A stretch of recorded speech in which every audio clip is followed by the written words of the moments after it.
খুবই ভয়ঙ্কর একটি হাদিস।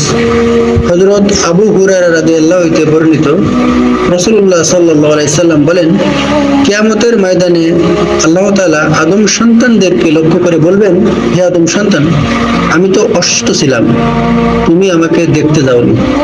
আদম সন্তান তখন বলবেন, হে আল্লাহ, আমি আপনাকে কিভাবে দেখতে যাব? আপনি তো বিশ্ব জগতের মালিক। আল্লাহ পাক রব্বুল আলামিন তখন বলেন, তুমি কি জানতে না আমার অমুক বান্দা অসুস্থ ছিল, তুমি তাকে দেখতে যাওনি? তুমি কি জানতে না? তুমি যদি তাকে দেখতে, তাহলে তার কাছেই আমাকে দেখতে পাইতেন।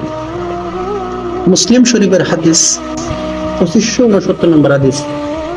আর একটি হাদিসে আমি এমনটা পড়ছি, আল্লাহ পাক রব্বুল আলামিন কিয়ামতের ময়দানে জিজ্ঞাসা করবেন, হে আমার বান্দা, আমি তোমার কাছে খাইতে চাইছিলাম, তো তুমি আমাকে খাইতে দিছো না। তখন আল্লাহ পাক রব্বুল আলামিন বলবেন যে, ওই যে তোমার বাসায় একজন ভিক্ষুক খাইতে চাইছিল, তাকে তুমি খাইতে দিছিল না। তখন বান্দা বলবে, আল্লাহ, ওটা যদি তুমি এটা আমি জানতাম, তাহলে তো উৎকৃষ্ট খাদ্য আমি তোমাকে দিতাম।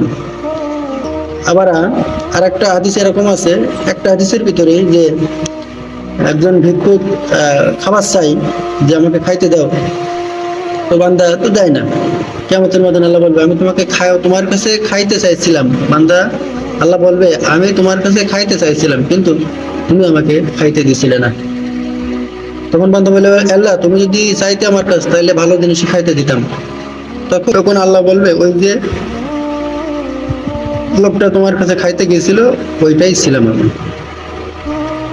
তো এই হাদিস থেকে শিক্ষা হচ্ছে এটা, যে গরিব অসহায় মানুষ যদি অসুস্থ থাকে, যে হাত পাতে, তাকে অবশ্যই দেওয়া লাগবে। বুঝে নিতে বইটা আল্লাহর পক্ষ থেকে আইছে এবং আল্লাহ আইছে। আসসালামু আলাইকুম ওয়া রাহমাতুল্লাহ।